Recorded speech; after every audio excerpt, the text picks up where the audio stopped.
সমাবেশে অংশ নিতে পেরেছিলেন, কেমন লাগছে? খুবই আনন্দের, কি বলবো, একেবারে ঈদের আনন্দ, সাংঘাতিক আনন্দ। রাত্রেও মনে করেন যে এই উৎসবের অপেক্ষায় ঘুমাতে পারিনি, সকালে উঠেই রেডি হয়েছি যে আমরা এত বছর পরে আমরা দলীয়ভাবে যে এরকম একটা উৎসব মুখর পরিবেশে আসতে পারবো, সত্যি মানে আমাদের কাছে অবাক।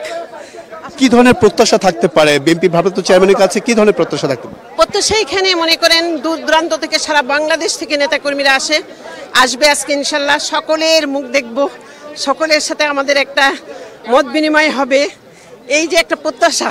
কি ধরনের দিক নির্দেশনা আসতে পারে? দিক নির্দেশনা এখন দলের শৃঙ্খলার উপরে দিক নির্দেশনা আসবে আমি মনে করি 1 নম্বর, এবং আমাদের দলীয় সাংগঠনিক কর্মকাণ্ডের উপরে, এবং আগামী দিনের নির্বাচন উপলক্ষে এলাকায় আমরা কিভাবে প্রস্তুতি নিব সেই সম্পর্কে আমি মনে করি। জেনেক্সে শিফট করো, লাইফকে লিফট করো। বর্ধিত সভায় একটি স্লোগান দিয়েছে আমাদের ভারপ্রাপ্ত চেয়ারম্যান দেশনায়ক তারেক রহমান, সুদৃঢ় ঐক্যই রুখে দিতে পারে সকল ষড়যন্ত্র। আজকে গণতন্ত্রের বিরুদ্ধে ষড়যন্ত্র হচ্ছে, যাতে করে এই দেশে স্বাধীনতার পর থেকেও কিন্তু গণতন্ত্রের বিরুদ্ধে অসংখ্যবার ষড়যন্ত্র হয়েছে, স্বৈরাচারের আবির্ভাব ঘটেছে, ফ্যাসিবাদদের আবির্ভাব ঘটেছে।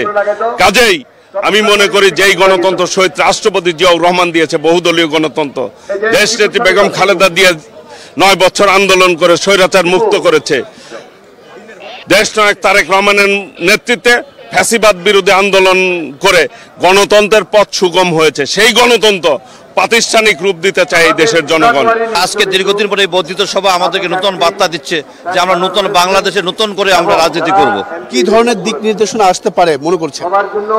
এখানে আগামী নির্বাচন, জাতীয় নির্বাচন এবং স্থানীয় নির্বাচনের আগে জাতীয় নির্বাচন দিতে হবে, এইটাকে বেশি প্রাধান্য দেব আমরা। পাশাপাশি নতুন বাংলাদেশ বিনির্মাণ 31 দফার উপরে আমাদের যে কর্মসূচিগুলি আছে সেগুলি কিভাবে বাস্তবায়ন করব সে বিষয়ে আমাদের আলোকপাত হবে আজকে এবং সিদ্ধান্ত হবে। জি, আসসালামু আলাইকুম।